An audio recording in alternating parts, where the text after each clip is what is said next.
Caitlin Green never made it to bed that night. She'd just come home from another exhausting double shift at the 24-hour diner in Roxbury. Her boots thudded to the floor as she shrugged off her coat, the weight of grease and stress falling with it. Her apartment on the third floor of the run-down brick building had always felt like a safe little pocket from the chaos outside. She flicked the lights, flickered twice, dim. Her tea kettle hissed, phone buzzed. No name, no caller ID. She ignored it. Same number had called her yesterday. Another buzz. She rolled her eyes, set the kettle back on its base, and walked to the window. The Boston skyline shimmered under the distant wail of sirens. Then came the knock. 3 sharp taps on the door. She froze. It wasn't the wind, and the knock wasn't hesitant. It was deliberate, measured. Caitlin walked slowly to the door, her heartbeat in sync with each creak of the floorboard beneath her. She looked through the peephole. No one. She opened it anyway. Nothing. A gust of air. She closed it, locked it, turned around. And he was already inside. Just a shadow at first, tall, still, watching. Before she could scream, something cold touched her sternum. She never saw the blade. She never heard the footsteps. All she felt was precision. It slid between her ribs like it belonged there, like her chest had been waiting for that moment, a perfect incision, no hesitation, no excess blood. By the time her knees buckled, her heartbeat was already gone. Detective Marcus Gray stood over her lifeless body just 2 hours later. Third one this month. Same MO. No blood splatter, no struggle, and the heart? Gone. Not ripped, removed, carefully, like an artist handling glass. He leaned closer, whispering under his breath, "This isn't a killer. This is a surgeon." Dr. Eliza Moore stood in front of the operating table, elbow deep in a stranger's open chest.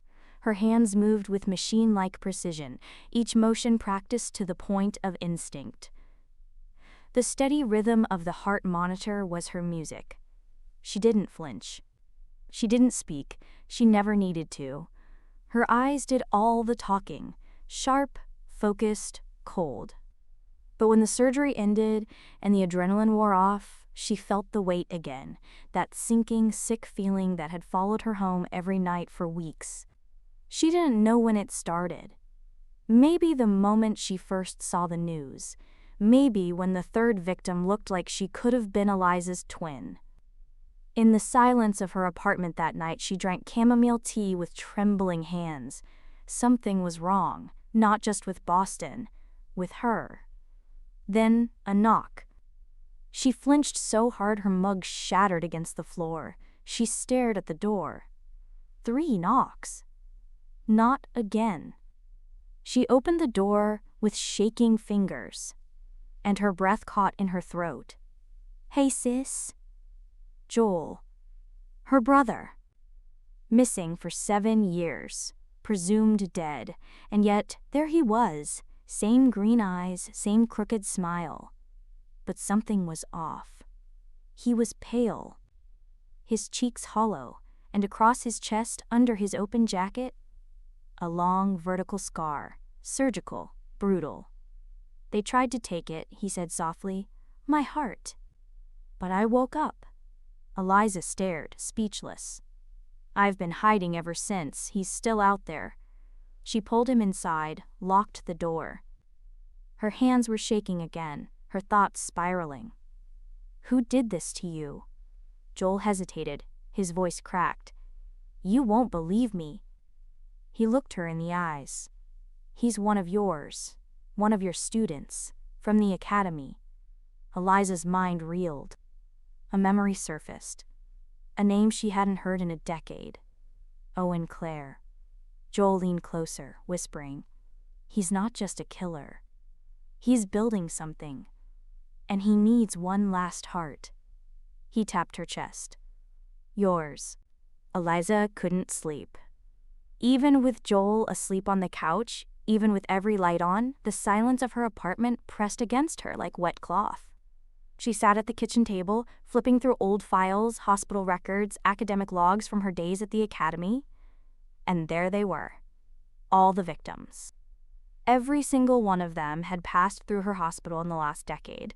Some were interns, some were patients, one had shadowed her in surgery for 3 months. And all of them resembled her. Same age range, same build, dark hair, even similar mannerisms. This wasn't random, it was a pattern. A replication.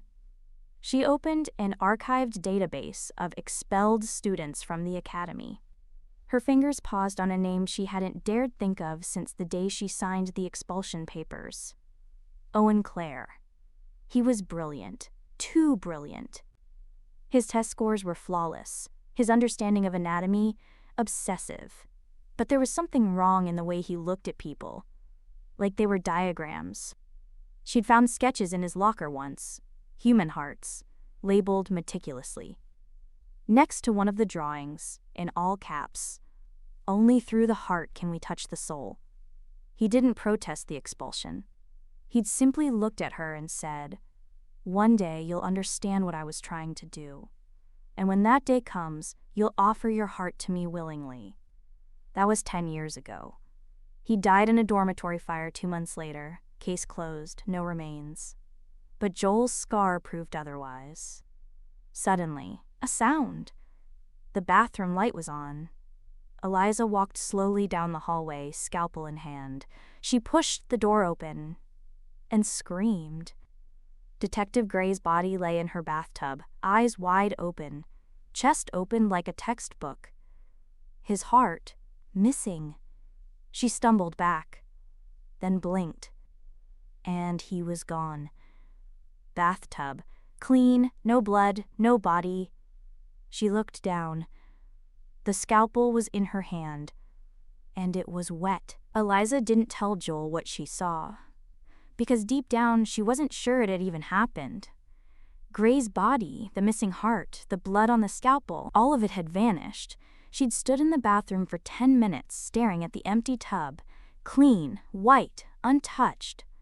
She washed the scalpel, locked it away, and didn't sleep. The next day, she walked into her hospital like a ghost. Everyone smiled at her, admired her, trusted her. She didn't trust herself. Joel waited for her in the parking lot that night. He was agitated. "He's getting closer, you know that, right?" She nodded slowly. "I think he's already here." He froze. "What do you mean?" "I think I've seen him, or thought I did. But it's like he disappears. Like I'm hallucinating." Joel looked down, avoiding her gaze. "There's something you need to know, Eliza." Owen never stopped. He's been doing this for years. Quietly, carefully. Every city he visits, one woman dies. Always the same cut, always the same look. And now he's back in Boston.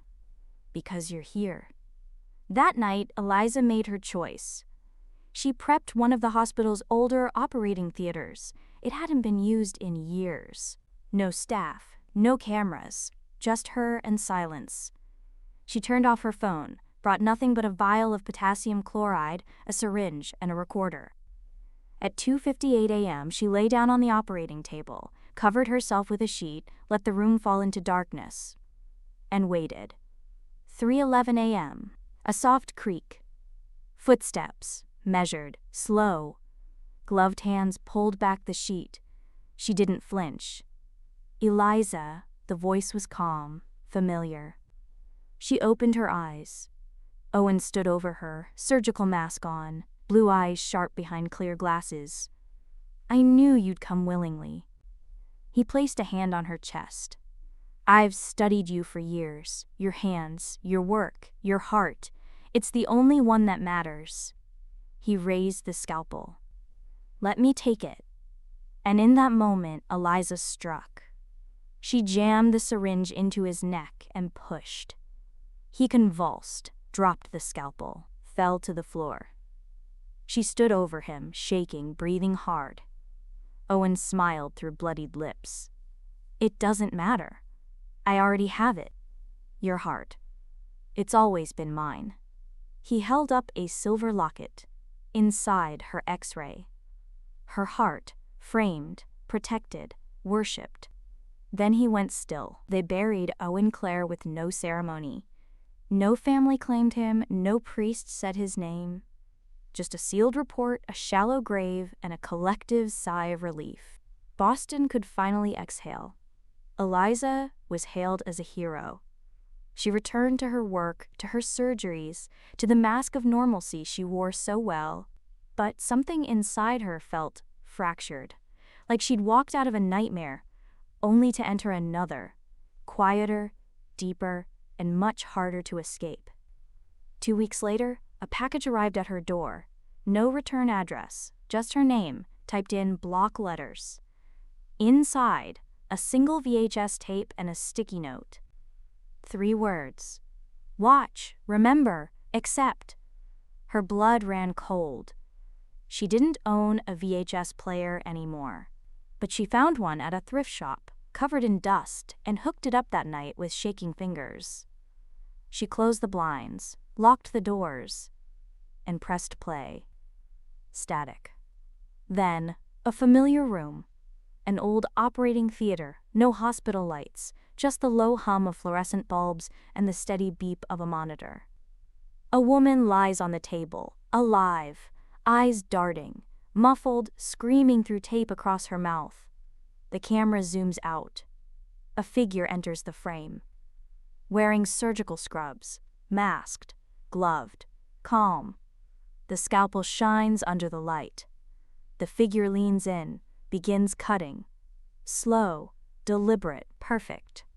The woman trembles. The monitor spikes, then flatlines.